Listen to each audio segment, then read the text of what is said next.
जय हिंद दोस्तों, मैं अमित आप सभी का अपने YouTube channel Amit Mahindra class पर स्वागत करता हूं। आज की इस वीडियो में देखने वाले हैं उत्तर प्रदेश उप निरीक्षक प्रैक्टिस सेट 3 यानी कि यूपीएसआई का जो हमारे प्रैक्टिस सेट की सीरीज चल रही है उस सीरीज का ये यूपीएसआई का प्रैक्टिस सेट तीसरा है। इससे पहले मैं 2 प्रैक्टिस सेट करा चुका हूँ। दोनों में ही जीके और आपकी जनरल हिंदी जो सामान्य हिंदी होती है उन सबको कंप्लीट करा चुका हूँ। लगभग अब तक मैं 2 सेट करा चुका हूँ। तो आइए देखते हैं, बिना किसी देरी के स्टार्ट करते हैं। फर्स्ट क्वेश्चन की बात करते हैं। फर्स्ट क्वेश्चन है जो कि हमारा सामान्य हिंदी से है, यमुना का पर्यायवाची यानी कि यमुना का पर्यायवाची क्या है, इसके बारे में बात की गई है। तो आंसर है डी, जो कालिंदी है। कालिंदी यमुना का पर्यायवाची है। और आपका ये यामिनी जो है, यामिनी रात्रि का पर्यायवाची है।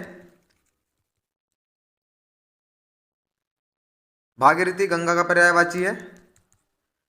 नेक्स्ट क्वेश्चन देखते हैं। निम्नलिखित में इंद्र का पर्यायवाची कौन सा शब्द है, यानी कि पर्यायवाची की बात करिए, इंद्र का कौन सा है। तो आंसर की बात करें तो आंसर है ए, मध्वा। जो मध्वा है वो इंद्र का पर्यायवाची है। और इंद्र के अन्य पर्यायवाची की बात करें तो सुरपति है, पुरंदर है, महेंद्र है और देवराज है। ये इंद्र के अन्य पर्यायवाची हैं। क्वेश्चन नंबर 3 की बात करते हैं। अग्नि का पर्यायवाची नहीं है, यानी कि जो अग्नि है उसका पर्यायवाची नहीं है। और आंसर की बात करें तो आंसर क्या है इसका, तो इसका आंसर है बी, यानी कि अनिल। अनिल जो है वो अग्नि का पर्यायवाची नहीं है। अनिल जो है वो आपका वायु का पर्यायवाची है। और बाकी जो आपका अग्नि है, अनल, कृषाणु और पावक, ये सब अग्नि के पर्यायवाची हैं। क्वेश्चन नंबर 4 की बात करते हैं। सिंह का पर्यायवाची शब्द नहीं है, इसमें नहीं शब्द पूछा गया, कौन सा नहीं है। और इसका आंसर की बात करें तो आंसर है डी, वनिता जो है वो सिंह का पर्यायवाची नहीं है। बाकी शार्दुल, केसरी और व्याघ्र जो जो ये हैं, ये सब आपके सिंह का पर्यायवाची यानी कि सिंह में शेर के पर्यायवाची हैं। और जो वनिता है, ये वनिता जो है आपकी स्त्री का पर्यायवाची है। जो स्त्री है उसका पर्यायवाची होता है वनिता। नेक्स्ट कुछ निर्देश दिए गए हैं। निम्न वाक्यों का सही क्रम संयोजन करते हुए उत्तर की पहचान कीजिए। यानी कि जो आपके इंग्लिश में पी क्यू आर एस वाले जो क्वेश्चन होते हैं, तो इसमें इस तरह से ये है, रे ले बे वाले जो क्वेश्चन है उनको सही अनुक्रम में लिखना है। क्वेश्चन नंबर 5 है, सदियों पहले, ये ऑप्शन दे रखे हैं तो इसको आपको सही अनुक्रम में लगाना है। तो अगर मैंने आपको एक बात बताई थी कि आपको जिस भी सेंटेंस के बाद में है या फुल स्टॉप मिल जाए, तो आपको सबसे पहले क्या करना है, वो शब्द देखने हैं जिसके अंत में वो है वाला जो आपका सेंटेंस है, तो वो किस ऑप्शन में है। तो जैसे आप देख सकते हैं बै, तो आप जो आपका बै है इसमें है शब्द है लास्ट में, तो आप देख सकते हैं कि जो एक क्वेश्चन जो ऑप्शन ए और बी, इन दोनों में बै शब्द है, बाकी ये सी और डी आपका कट गया। तो अब आप देखते हैं, अब पढ़ते हैं दोबारा वाक्य। सदियों पहले, सदियों पहले बुद्ध का यह अभिकथन है कि इच्छाओं के त्याग से मनुष्य जीवन मरण के चक्र से मुक्त हो जाता है। अगर आप देख सकते हैं तो इसका ऑप्शन जो हो गया सही ए हो गया, यह रे ले वह, यानी कि सदियों पहले बुद्ध का यह भी कथन है कि इच्छाओं के त्याग से पहले मनुष्य जीवन मरण के चक्र से मुक्त हो जाता है। क्वेश्चन नंबर 6 है इसमें, मनुष्य। आपको मैंने एक पहले बताया था कि आपको ये देखना है कि है या फुल स्टॉप कहाँ पर है। तो आप देख सकते हैं कि जो बै है उसमें सकता है और फुल स्टॉप है। एक है यहाँ पर सकता है लेकिन यहाँ पर फुल स्टॉप नहीं है, तो इसका मतलब ये है कि ये जो आपका ले वाला सेंटेंस है ये कहीं बीच में होगा। तो आपको क्या करना है कि देखना है कि बै, जो बै है वो लास्ट में कहाँ पर है। तो आपको जो ऑप्शन सी है, सिर्फ सी में लास्ट में बै नहीं है, बाकी ए बी और डी में आपका बै ऑप्शन है। तो आइए देखते हैं। अब आपको इसे क्या करना पड़ेगा, आपको पढ़ना पड़ेगा बार बार। तो आप देख सकते हैं। तो देखते हैं, अब आइए। तो जैसे कि मनुष्य तथा नकारात्मक विचार एवं भावनाओं मनुष्य बार बार के अभ्यास से अपने मस्तिष्क को नियंत्रण में ला सकता है। यानी कि जब आप किसी चीज़ का बार बार अभ्यास करोगे तो इससे क्या होता है कि जो आपका मस्तिष्क है वो आपके कंट्रोल में हो जाएगा, यानी जिसे ज्ञानेंद्रिय बोलते हैं, वो आपके नियंत्रण में हो जाएगा। और फिर इस तरह से आपको देख सकते हैं मनुष्य बार बार। तो आपको क्या करना है कि जहाँ पर शुरू में यह है तो इसमें डी में यह नहीं है, तो आपका बी में यह है और ए में यह है। उसके बाद पढ़ना पड़ेगा आपको, मस्तिष्क को नियंत्रण में ला सकता है। तो इसमें आपका ऑप्शन नंबर ए में जो रे है तो यहाँ पर ले है, तो इस तरह से आपका ऑप्शन बी सही हो गया है। तो आप देख सकते हैं कि पूरा सेंटेंस पढ़ते हैं। मनुष्य बार बार के अभ्यास से अपने मस्तिष्क को नियंत्रण में ला सकता है तथा नकारात्मक विचार एवं भावनाओं से मुक्ति की स्थिति प्राप्त कर सकता है। यानी कि इसमें कहा गया है कि कोई भी मनुष्य अपने मस्तिष्क को जब जितना नियंत्रण में लाता है तो क्या होता है, उसमें जो नकारात्मक विचार या भावना या सोच उत्पन्न होती है तो उससे वो अपने मस्तिष्क को नियंत्रण में करके उन नकारात्मक विचार और भावनाओं से उन पर काबू पा सकता है, यानी कि उन पर अपना नियंत्रण कर सकता है। गाइस अगर वीडियो अच्छी लगे तो वीडियो को लाइक एंड शेयर जरूर करें और मेरे चैनल को सब्सक्राइब कर लें। तो आइए देखते हैं नेक्स्ट क्वेश्चन। क्वेश्चन नंबर 7 है, ऐसे बहुत से, इसमें देखते हैं कि लास्ट में क्या है, बे आमदनी फिर भी बेदुखी हैं। तो आपको क्या देखना है कि है वाला जो शब्द है आपका तो वो लास्ट में होना चाहिए, यानी कि बे जो आपका शब्द है वो जो आपका वाक्य है वो लास्ट में होना चाहिए। तो इस तरह से हम देख सकते हैं आपका जो इसमें सिर्फ एक ही ऑप्शन में है जो लास्ट में बे है, यानी कि सी ऑप्शन में अंत में जो है बे है। तो इस तरह से आपका अगर मैं ऑप्शन की बात करूँ तो ऑप्शन सी सही है आपका, यानी कि रे ये ले बे। तो इस तरह से भी आपका अगर कभी कभी क्या होता है कि एक ही होता है तो इसे आप आसानी से ढूंढ सकते हैं। अब नेक्स्ट क्वेश्चन की बात करें, क्वेश्चन नंबर 8 की, निम्नलिखित में से गलत विलोम शब्द युग्म कौन सा है, यानी कि गलत विलोम शब्द की बात की गई है इसमें। ऑप्शन ए प्रवेश नवेश, बी है मूक बाचाल, सी है भूत भविष्य, डी है पुरस्कार तिरस्कार। और इसका आंसर की बात करें तो आंसर है ए प्रवेश और नवेश। जो प्रवेश नवेश है इसका क्या मतलब होता है, प्रवेश में से होता है कि किसी चीज़ के अंदर एंट्री करना, इंग्लिश में बोलते हैं एंट्री करना, और इसका जो अपोजिट यानी विलोम होगा तो वो होगा एग्जिट, यानी कि निकास करना यानी कि बाहर निकलना। बाकी जो तीनों ये हैं ये सब सही हैं। क्वेश्चन नंबर 9 देखते हैं, उन्मूलन का विलोम है, यानी कि जो उन्मूलन है उसका विलोम क्या है। तो ऑप्शन ए अवमूल्यन, बी है विश्लेषण, सी है रोपण और डी है आपका संश्लेषण। अगर आंसर की बात करें तो आंसर है सी, जो आपका रोपण है ये उन्मूलन का विलोम शब्द है। क्वेश्चन नंबर 10 देखते हैं, सृष्टि का विलोम शब्द है, यानी जो सृष्टि है उसका विलोम शब्द क्या है। ए है प्रलय संहार, बी है निंद, सी है दुर्व्रत और डी है कृत्रिम या विकृत। अगर आंसर की बात करें तो आंसर है आपका ए प्रलय या संहार। प्रलय और संहार है वो सृष्टि। सृष्टि का मतलब क्या होता है कि किसी चीज को बनाना, यानी कि किसी चीज की आपको क्या बोलते हैं, सृष्टि का रचना करना, इस तरह से। वो प्रलय का मतलब होता है कि चीज का खत्म करना, विनाश करना। क्वेश्चन नंबर 11 की बात करते हैं, सामान्य शब्द का विलोम है, यानी कि सामान्य शब्द है उसका विलोम क्या है। ऑप्शन ए श्रेष्ठ, बी है सर्वज्ञ, सी है साधारण और डी है विशिष्ट। और इसका आंसर की बात करें तो आंसर है आपका डी, यानी विशिष्ट। जो सामान्य मतलब एक नॉर्मल व्यक्ति की बात की गई है, विशिष्ट मतलब एक किसी स्पेशल व्यक्ति की बात की गई है, तो इसमें विशिष्ट जो है वो सामान्य का विलोम शब्द है। क्वेश्चन नंबर 12 की बात करते हैं, अंधकार शब्द का विलोम है, यानी जो अंधकार है उसका विलोम शब्द क्या है। ऑप्शन ए प्रकाश, बी है किरण, सी है रंगीन और डी है रंगहीन। और इसके आंसर की बात करें तो आंसर है ए, जो अंधकार का जो विलोम शब्द है वो प्रकाश है, यानी अंधकार का मतलब होता है कि रात्रि में जो अंधेरा होता है, इस तरह से मान सकते हैं जो अंधकार होता है तो उसको प्रकाश से दूर भगाया जा सकता है, यानी कि एक तरफ अंधकार है तो दूसरी तरफ प्रकाश होगा, यानी एक तरफ दिन है तो एक तरफ रात है। इस तरह से आप समझ सकते हो कि एक तरफ अंधेरा है तो दूसरी तरफ आपका प्रकाश है। कुछ निर्देश दिए गए हैं, नीचे दिए गए वाक्यों में रिक्त स्थानों में उचित शब्द भरने के लिए 4 विकल्प दिए गए हैं। उचित विकल्प का चयन कीजिए, यानी फिल इन द ब्लैंक की बात की गई है, फिल इन द ब्लैंक्स की बात की गई है। क्वेश्चन नंबर 13 की बात करते हैं, ज्ञान राशि के संचित कोष का नाम है। तो क्या नाम है ज्ञान राशि के संचित कोष का नाम। और इसका आंसर की बात करें तो आंसर है डी, यानी कि साहित्य, यानी कि ज्ञान राशि के संचित कोष का नाम क्या है, साहित्य। क्वेश्चन नंबर 14 की बात करते हैं, साहित्य मूलतः भाषा के माध्यम द्वारा की अभिव्यक्ति है, यानी कि साहित्य मूलतः भाषा के माध्यम द्वारा फिल इन द ब्लैंक की अभिव्यक्ति है। और इसका आंसर की बात करें तो आपका आंसर है ए, जो बी है, सॉरी जो जीवन है वो जो है आपका माध्यम द्वारा जीवन की अभिव्यक्ति है, यानी साहित्य मूल भाषा के माध्यम द्वारा जीवन की अभिव्यक्ति है। क्वेश्चन नंबर 15 की बात करते हैं, कबीर की भाषा थी, यानी जो कबीर है हमारे तो उनकी क्या कौन सी भाषा थी। अगर आंसर की बात करें तो आंसर है बी साधुकड़ी। जो साधुकड़ी है ये कबीर की भाषा है। ये सबसे ज़्यादा इंपॉर्टेंट है कि कबीर की जो भाषा थी वो क्या थी, तो साधुकड़ी थी। क्वेश्चन नंबर 16 की बात करते हैं, 16 की बात करते हैं, रात यो कहने लगा मुझसे का चांद, रात यो कहने लगा मुझसे फिल इन द ब्लैंक का चांद। और आंसर की बात करें तो आंसर है इसका बी गगन, यानी कि रात यो कहने लगा मुझसे गगन का चांद, रात में ये कहने लगा मुझसे कि गगन का चांद। क्वेश्चन नंबर 17 की बात करते हैं।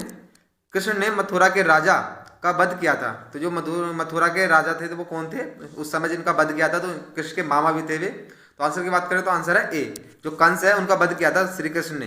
हमारे श्री कृष्ण भगवान है, उन्होंने जो मथुरा के राजा कंस थे यानी कि अपने मामा का वध किया था। क्वेश्चन नंबर 18 की बात करते हैं। हिंदी वर्णमाला में उसमें व्यंजन कौन से हैं, यानी उसमें व्यंजन की बात की गई है कौन से हैं।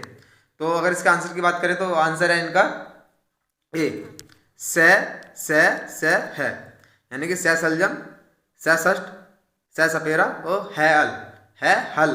इस तरह से ये उष्मा से उत्पन्न होते हैं, यानी जब हम इनसे बोलते हैं तो थोड़ी उष्मा सी लगती है इसमें, यानी कि रगड़ से जो श्वास की तरह जो रगड़ होती है तो उससे निकलते हैं, तो इसे क्या बोलते हैं उष्मा उत्पन्न होती है, तो इसे क्या बोलते हैं उष्म व्यंजन। तो इस उष्म व्यंजन में कौन होते हैं, से सलजम, से षष्ठ, से सपेरा और है हल। तो ये चार होते हैं जो उष्म व्यंजन होते हैं। क्वेश्चन नंबर 19 की बात करते हैं। क्रेदन प्रत्यय किन शब्दों के साथ जुड़ते हैं। अगर आंसर की बात करें तो आंसर है सी, क्रिया। जो क्रेदन प्रत्यय है वो क्रिया के साथ जुड़ते हैं। वो प्रत्यय क्या होते हैं, प्रत्यय का मतलब होता है कि किसी शब्द के अंत में जो शब्द या अक्षर जोड़े जाते हैं उन्हें प्रत्यय कहते हैं। जैसे कि आप देख सकते हैं, जैसे कि पाठशाला, शाला है ये क्या एक तरह का प्रत्यय है, पाठशाला। क्वेश्चन नंबर 20 की बात करते हैं। खांसी का तत्सम रूप है, यानी जो खांसी है उसका तत्सम रूप क्या है। और आंसर की बात करें तो आंसर है बी, कास। जो कास है वो खांसी का तत्सम रूप है। तत्सम रूप क्या होता है, एक तरह से संस्कृत शब्द होते हैं, संस्कृत शब्द होते हैं तत्सम रूप में। क्वेश्चन नंबर 21 की बात करते हैं। गाभिन का तत्सम रूप है, जो गाभिन है उसका तत्सम रूप क्या है। अगर आंसर की बात करें तो आंसर है ए, गर्भणी। जो गर्भणी है वो गाभिन का तत्सम रूप है। क्वेश्चन नंबर 22 की बात करते हैं। निम्नलिखित में कौन सा तद्भव रूप है, यानी कि इसमें तद्भव रूप का मतलब क्या है, जो हिंदी के शब्द होते हैं। तो इसमें किसका तद्भव पूछा गया है। तो ऑप्शन ए है संध्या, बी है दुग्ध, सी है सिल और डी है सैया। अगर आंसर की बात करें तो आंसर है सी। जो सिल है वो एक तरह का तद्भव शब्द है जिसका तत्सम शब्द होता है शिला। शिल का तत्सम रूप क्या होता है, शिला। क्वेश्चन नंबर 23 की बात करते हैं। आंखों में गणना मुहावरे का अर्थ है, यानी कि मुहावरे की बात की गई है आंखों में गणना। तो अगर आंसर की बात करें तो आंसर है आपका बी, मन में खटखटाना। यानी कि आप कहते हैं ना कि आंखों में गणना या आंखों में चुभना, तो मन में खटकना, कुछ मन में चल रहा है उस मेरे की उसे देखकर, तो आंखों में खटकना या आंखों में गणना, तो मन में खटकना हो गया। क्वेश्चन नंबर 24 की बात करते हैं। आयते हरि भजन को ओटन लगे कपास लोकाक्ति का सही अर्थ है, यानी कि आयते हरि भजन को ओटन लगे कपास। तो इसका आंसर की बात करें तो आंसर है बी, वांछित कार्य को छोड़कर अन्य कार्य में लग जाना। यानी कि आप आए थे पढ़ाई करने, आप मान लीजिए आप घर से दिल्ली आए हैं पढ़ाई करने के लिए, और पढ़ाई न करके आप दिल्ली में क्या कर रहे हैं, अय्यासी, यानी कि इधर उधर घूम रहे हैं, कभी फिल्म देखने जा रहे हैं, कभी शॉपिंग करने जा रहे हैं। तो इस तरह से क्या हुआ कि आयते हरि भजन, यानी आयते पढ़ने के लिए ओटन लगे कपास, कहने वाला है कि काम और कुछ करने लगे, यानी दारू पी रहे हैं और बियर पी रहे हैं, इस तरह से पार्टी वार्टी कर रहे हैं। तो इसी में कहा गया कि वांछित कार्य को छोड़कर अन्य कार्य में लग जाना। क्वेश्चन नंबर 25 की बात करते हैं। एक प्रतिभा संपन्न छात्र का विशेषण है, यानी जो प्रतिभा संपन्न छात्र है उसका विशेषण क्या है। अगर इसके आंसर की बात करें तो आंसर है इसका डी, मेधावी। मेधावी जो एक प्रतिभा संपन्न छात्र होता है उसका विशेषण है मेधावी। क्वेश्चन नंबर 26 की बात करते हैं। वह क्या कर रहा है कैसा वाक्य है, यानी कि वह क्या कर रहा है। तो इसमें क्या का मतलब है, प्रश्नवाचक वाक्य होगा, नहीं वो कुछ किसी से पूछ रहा है कि वो यानी कि मतलब इसमें तीन पर्सन है, यानी कि एक ए है, एक बी है और एक सी है। तो सी कुछ काम कर रहा है, तो ए बोलता है बी से कि वह क्या कर रहा है, तो वो सी को बोलता है, लेकिन इंस्ट्रक्शन कहता है कि ए कहता है बी से कि वह क्या कर रहा है। तो इसमें क्या प्रश्न पूछा गया कि प्रश्नवाचक वाक्य है। क्वेश्चन नंबर 27 की बात करते हैं। एक सतत उद्यमी व्यक्ति का विशेषण है, यानी सतत उद्यमी की बात की गई है इसमें। तो इसका आंसर की बात करें तो आंसर है लगनशील, यानी कि जो सतत उद्यमी होता है वो लगनशील व्यक्ति होता है, यानी जिसके मन में लगन होती है तो वह एक सस्टेनेबल मतलब कहने वाला सस्टेनेबल एक सतत सतत उद्यमी व्यक्ति होता है। क्वेश्चन नंबर 28 की बात करते हैं। शुद्ध वर्तनी वाला शब्द है, यानी कि शुद्ध वर्तनी वाला शब्द बताना है इसमें कि कौन सा शब्द यानी कौन सा स्पेलिंग, इंग्लिश में बात करता हूँ, कौन सी स्पेलिंग सही है इसमें। ऑप्शन है भागीरथी, बी है भागीरथी, सी है भगीरथी और डी है भगीरथी, भागीरथी। तो अगर इसका आंसर की बात करें तो आंसर है आपका बी, जो भागीरथी है ये सही है। और भागीरथी किसका पर्यायवाची है, तो ये भागीरथी जो पर्यायवाची है तो वो आपका गंगा का है। क्वेश्चन नंबर 29 की बात करते हैं। किस शब्द की वर्तनी शुद्ध है, यानी कि इसमें स्पेलिंग शुद्ध की बात किसकी है। नंबर ए है आधीन, बी है व्यावहारिक, सी है मिष्ठान और डी है अत्याधिक। और इसका आंसर की बात करें तो आंसर है डी, जो अत्याधिक है ये बिल्कुल शुद्ध रूप में लिखा हुआ है।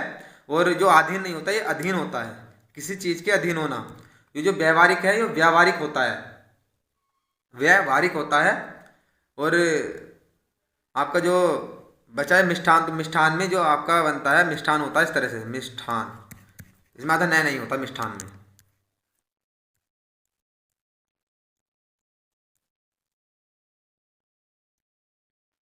क्वेश्चन नंबर 30 की बात करते हैं। शुद्ध वर्तनी वाले शब्द का चयन कीजिए, यानी कि इसमें शुद्ध वर्तनी वाला शब्द चयन करना है। स्पेलिंग करेक्ट स्पेलिंग वाली बात की गई है इसमें। ए है अंत्याक्षरी, बी है पूजनीय, सी है तदोपरांत और डी है कवियत्री। और इसका आंसर की बात करें तो आंसर है ए, जो अंत्याक्षरी है इस तरह से सही है।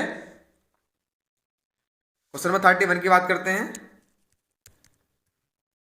इनमें से कौन सा वाक्य अशुद्ध है, यानी अशुद्ध वाक्य को पहचानना है। ए है हर एक खिलाड़ी मैदान में पहुंच गए, बी है सड़क पर बहुत भीड़ है, सी है अध्ययन के लिए अच्छी पुस्तकें आवश्यक हैं और डी है साहित्य और संस्कृत का गहरा संबंध है, यानी साहित्य और संस्कृति का गहरा संबंध है। अगर इसका आंसर की बात करें तो आंसर है आपका ए, जो हर एक खिलाड़ी मैदान में पहुंच गए, यानी प्रत्येक खिलाड़ी की बात की जाए प्रत्येक खिलाड़ी मैदान में पहुंच गए हैं। सड़क पर बहुत भीड़ है ये गलत है, और सॉरी ये सही है, यानी कहने वाला ये ऑप्शन ए है, हर एक खिलाड़ी मैदान में पहुंच गए हैं। तो ये तो ऑप्शन गलत हो गया, यानी इसमें अशुद्ध वाक्य की बात की गई तो अशुद्ध वाक्य तो ऑप्शन ए है। सड़क पर बहुत भीड़ है ये सही है, सी अध्ययन के लिए अच्छी पुस्तकें आवश्यक है ये भी सही है, और डी है साहित्य और संस्कृति का गहरा शब्द है, यानी कि संबंध है। क्वेश्चन नंबर 32 की बात करते हैं। निम्नलिखित में से कौन सा वाक्य अशुद्ध है, इसमें सॉरी शुद्ध वाक्य की बात की गई है, इसमें शुद्ध वाक्य की बात की गई। शुद्ध वाक्य कौन सा है, ये बात याद रखना चाहिए, अशुद्ध और शुद्ध पर ज़्यादा ध्यान देना है। कि जैसे मुझसे थोड़ी गलती हो रही है, शुद्ध और अशुद्ध पर ज़्यादा ध्यान देना। इसी वजह से मैं ये गलती भी कर रहा हूँ, क्योंकि शुद्ध और अशुद्ध में क्या होता है, जब आपको ये गलती दिखाई देगी तो आप जितनी बार भी इस वाक्य को पढ़ोगे तो आपको यहाँ पर क्या होगा कि ये देखना है कि सबसे पहले वाक्य शुद्ध है या अशुद्ध है। तो ऑप्शन ए है वह व्यर्थ बात करने से कोई लाभ नहीं है, बी है संपूर्ण देश भर में निराशा छा गई, सी है भाई ने भाई के साथ सलाह की और डी है कृपया पत्रोत्तर शीघ्र दें। इसका आंसर की बात करें तो आंसर है डी, यानी कि कृपया पत्रोत्तर शीघ्र दें। यह वाक्य शुद्ध है, बाकी जितने तीनों वाक्य हैं ये अशुद्ध है। गाइस अगर वीडियो अच्छी लग रही है तो वीडियो को लाइक एंड शेयर जरूर करें, मेरे चैनल को सब्सक्राइब जरूर कर लें प्लीज़ गाइस, 1 सेकंड लगेगी चैनल को सब्सक्राइब करने में। क्वेश्चन नंबर 33 की बात करते हैं। अलमारी किस विदेशी भाषा का शब्द है, अगर आंसर की बात करें तो आंसर है आप इसका डी, जो पुर्तगाली है, जो पुर्तगाली भाषा है उसका अलमारी ये शब्द है, जो पुर्तगाली का एक विदेशी भाषा है। क्वेश्चन नंबर 34 की बात करते हैं। निम्नलिखित में देश शब्द का कौन सा है, यानी इनमें देश शब्द की बात की गई है कि हमारे देश का कौन सा शब्द है। नंबर ए हाथ, बी है कमल, सी है लोटा, डी है पैर। और इसका आंसर की बात करें तो आंसर है आपका सी, यानी कि लोटा जो है वो एक देसी शब्द है, यानी देशी शब्द है। बाकी तीनों आपका हाथ, कमल और पैर ये तीनों गलत हैं। क्वेश्चन नंबर 35 की बात करते हैं। समास क्या होते हैं, और समास की परिभाषा की बात की गई है। और इसका आंसर की बात करें तो आंसर है आपका सी, 2 पदों का मेल, यानी कि 2 पदों का मेल जो होता है तो वो समास होता है। क्वेश्चन नंबर 36 की बात करते हैं। राजकाज में कौन सा समास है, राजकाज में कौन सा समास है। और इसका आंसर की बात करें तो आंसर है डी, तत्पुरुष समास। तत्पुरुष समास है राज और काज में।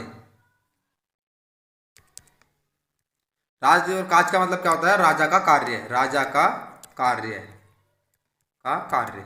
तो इसमें क्या हो गया? तत्पुरुष समास। क्वेश्चन नंबर 37 की बात करते हैं। संधि है, यानी कि संधि क्या है? तो आपका जो संधि है इसका जो आंसर है बी, दो वर्णों का मेल है। दो वर्णों का मेल है। और समास में क्या है? समास में है दो पदों का मेल, दो पदों का मेल। इसमें क्या है? दो वर्णों का मेल। क्वेश्चन नंबर 38 की बात करते हैं। वाक्जाल का संधि विच्छेद है। जो वाक्जाल है उसका संधि विच्छेद क्या है? तो इसका आंसर की बात करें तो आंसर है आपका ए, वाक प्लस जाल। वाक प्लस जाल में कौन सी संधि है? तो व्यंजन संधि है, व्यंजन संधि है। तो आंसर ए सही है, यानी वाक प्लस जाल सही है।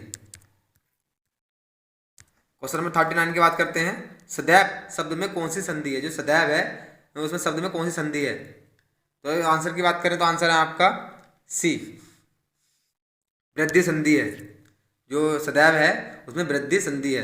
तो सदैव का अगर संधि विच्छेद करें, सदा प्लस एव, तो इसमें यहाँ से आ गया आ गया आ प्लस ए, तो क्या बना? ए। तो इस तरह से ये आपका क्या बना? वृद्धि संधि हो गई।